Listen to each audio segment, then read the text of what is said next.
when the night ends. There's no winner when you're walking alone. Sliding down the last street as the day creeps. What you doing with nobody at home? Sugar, just step into your sneakers and step behind the speakers. Your heart will keep me beating and make me a believer. Don't you want me? Don't you want me? I need some mercy on my soul, come on.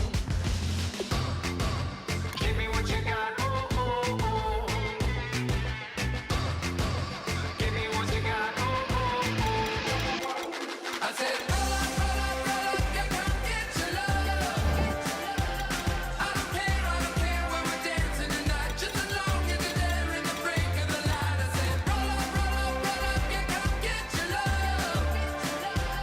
I don't care if I'm losing my way. I've been waiting for you as the night fades away. So roll up, roll up, roll up, roll up, roll up. Extra, touch and pull up, hand in hand for one last touch. Shake extra, touch and pull up.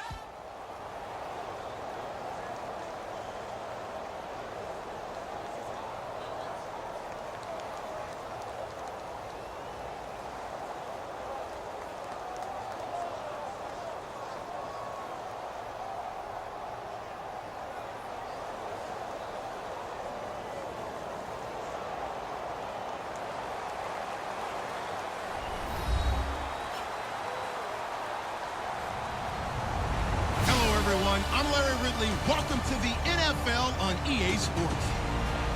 Two teams will need their quarterbacks to step up and lead their offenses on the gridiron today. It's the Browns going up against the Cowboys. With that, we'll send you out to Arlington, Texas. Here's Brandon Godden and Charles Davis. Larry, we find ourselves right in the center of the Dallas-Fort Worth Metroplex in Arlington and AT&T Stadium. Straight ahead, we've got a good one on tap here between the Cleveland Browns and the Dallas Cowboys.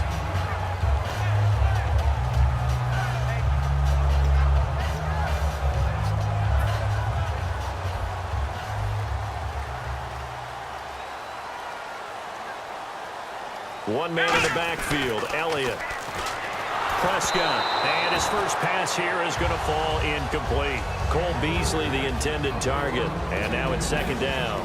Here's the offense, and I don't know what more you can say at this point in his career about Jason Witten. You just give him full respect. This is a guy who knows how to do everything on the football field, not just catch. Now the pressure comes, and he goes down. Just inside the 10, back at the 9. I don't think this is the script they had in mind for their opening drive. This is 3rd and long. 3rd and long for Prescott. They dial up the corner blitz that time, and it delivers to the tune of a 9-yard loss. Oh, boy, he got a favorable spot there. The guys on the sidelines were raising their hands over their head and clasping their hands to signal safety. But the official marked it just outside the end zone at the 1-yard line. Let's take it at around the 40. Give him 11 yards that time on the return. Now the Browns have a short field in front of them now as they take over 1st and 10.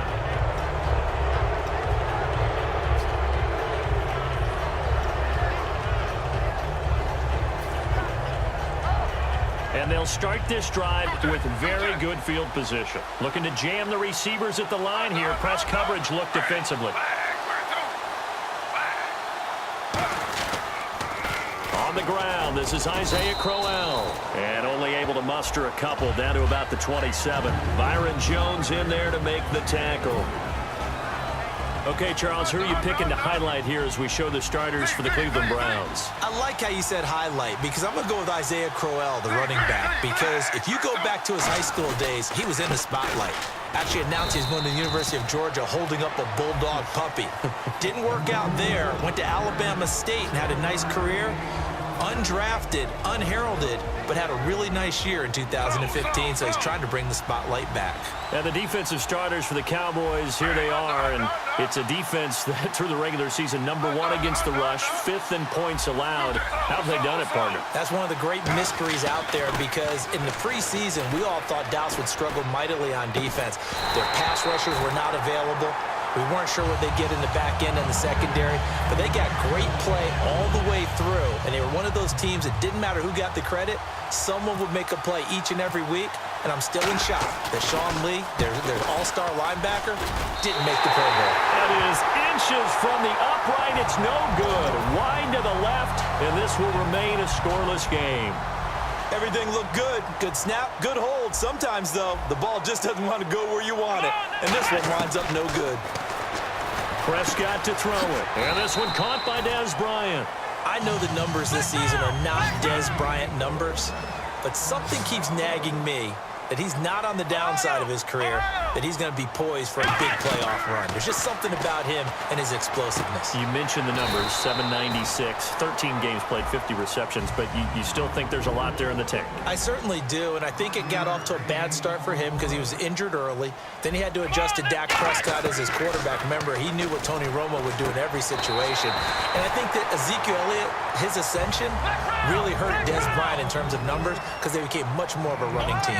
To win any route, you've got to break down the defender, and that's exactly what happened here on this really nicely executed curl route. He's got the connection to Cole Beasley. It'll go as and now a timeout called defensively by the Browns. They'll have 2 remaining as we step aside here in this first quarter.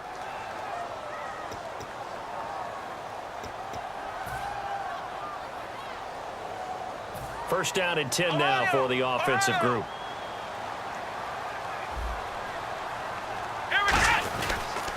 Now the first carry for Ezekiel Elliott. 2 yards on the pickup there. It'll be 2nd and 8. So for Zeke, it's official through the regular season. He leads the NFL in rushing, 1,631 yards. What a rookie campaign. Such a phenomenal rookie campaign that he could sit out Week 17 at Philadelphia, 0 carries, 0 yards, and still win the rushing title by that kind of a margin. What a season for him, and how great is it for the Cowboys? Rest him the final week. He gets the open week, and then he's fresh and ready to go for the playoff run. Well, a well-executed blitz, no doubt. Great job by the linebacker. Maybe the quarterback, if he could have seen that, could have audibled there. Yeah, he needed to be in a different play because that one just meshed perfectly for the defense. All the gaps were filled except for the one the offense really wanted to run through, and that was filled by a big man wanting to make a tackle. And he made a great tackle. And here comes the 8th play of the drive, and they need a full 10 yards on 3rd down. Here we go. On 3rd down, it's Prescott, and that is incomplete. It's a tried-and-true formula, and I don't think it'll change for as long as we play football. If someone's trying to throw the ball and you can put pressure on them and make it tough, that's only going to help your defense. Yeah, he sensed being hurried. He got rid of it before taking the hit, but incomplete. And Bailey able to knock it through. And the Cowboys are going to jump out to a 3-0 lead. So the drive stalls out, but they are able to put 3 points on the board. Yeah, just a yard or 2 shorter than an extra point, so no problems converting there. This is taken near the 13. And he'll take this across the 25, a couple extra yards up to the 27-yard line. And now Cleveland geared up to take the field. And they were in field goal range last time out, but couldn't connect. And it's early in the game, so I don't think that the confidence just goes entirely out of, running your kicker back out there. But let's face it, some coaches have a little bit less patience for that than others. Let's see if they call the game differently now in terms of what they do on drives and not try and settle for field goals. They begin with a run by Crowell. And he's going to be met at the line of scrimmage and taken down. Officially no gain on the play, and it's 2nd down. So nothing there. I don't know that that's all in the back, though. You got to look at blocking there, don't you? I would agree with that totally. At some point, they have to win at the point of attack. Instead, it was the defense getting it done again and holding them to no gain. And the play clock's running down. They snap it at 1. Now it's Griffin. Pryor has it complete. 17 yards on the pickup there. The drive will continue. It's a 1st down. Good throw, good catch, but I really like the route. The drag and being able to run away from defenders, hard to stick with them for that long. Yeah, better against man than zone, or? Better against man, because now you're running away from someone and you're not running into a defensive player in another zone.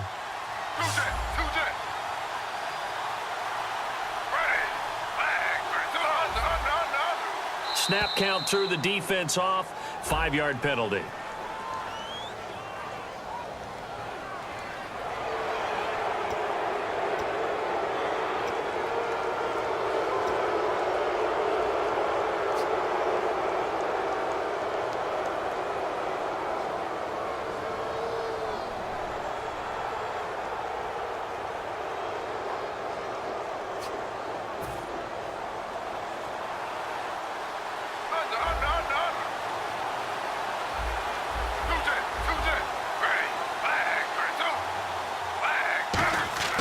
from midfield now. Here's Griffin.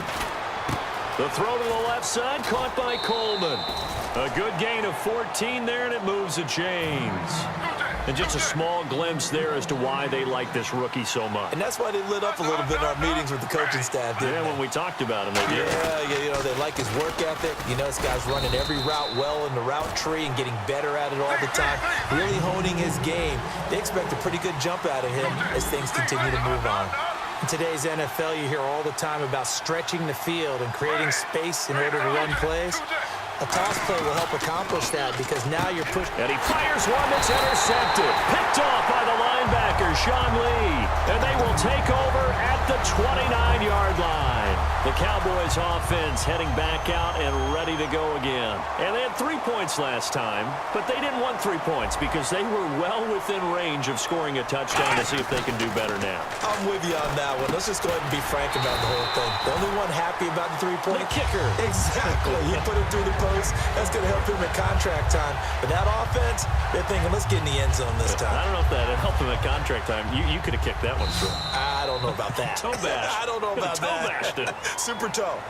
Sitting alongside Charles Davis, I'm Brandon Gaudin as it is Cowboy football to begin quarter number 2. And they've got it here with a first down.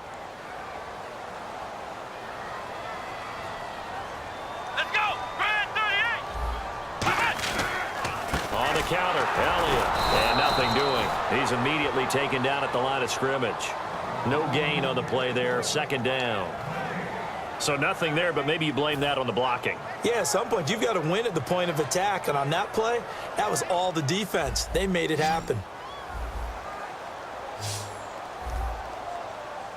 And the D looking like they may blitz. Here's Prescott. They'll set up the screen to Elliott.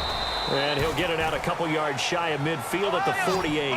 Give him 6 on the screen, but now it's third down. They completed the screen, but one of the things you worry about is can the quarterback get rid of the ball before he's actually tackled? So you're looking for his tight end, Witten, and it's intercepted. A great read, and it's picked off. And they will set up shop at their own 41-yard line. And here are the Browns now as the offense comes back out onto the field. Looked like they had something going last drive. Then the interception happened. Will they recover? The memory they need to keep with them is that they did have something going. They were moving the ball on offense, had a nice sequence going. Don't worry about the other part. You can't get that back. Let's go back to what you were doing well before. I thought you were going to say they need to have no memory, but remember the good part, forget the bad. I like that even better. So that's the word from the referee. Neutral zone infraction, 5 yards. And, of course, the defense is always pointing at the offense about how they drew them across. Flag goes against the defenders on that one. And the wideout in motion. After the penalty, it's Crowell. And taking it across midfield and inside the 45. They give them 13 yards there on the play and a fresh set of downs. Well, how many times do we say in this game that speed kills, and it does it in so many different ways? In this case, you got a back who's quick and shifty. Can make moves, make people miss, but also gets to and through a hole before it can close down. That's some of the benefits of that speed, not just outrunning people in the secondary. That led to a really nice gain. Now, that's exactly what you want on a first down run. Pick up 5 yards, bring up 2nd and 5. The defensive line, though, they've got to figure out a way to out-leverage the guys up front because the offensive line is winning at the point of attack. On second down, here's Crowell. Nothing doing. Barely able to muster a yard to hit the 35. Tough day, tough sledding right there, and it's been that way the entire game. Not a whole lot of room to ramble for him. Yeah, you're right. It's been that way all afternoon. Didn't get a whole lot better there. And he is into the end zone. Touchdown, Cleveland. Gary Barnidge, 34 yards. And the Browns have taken the lead. It used to be that if you were a big wide receiver and the coach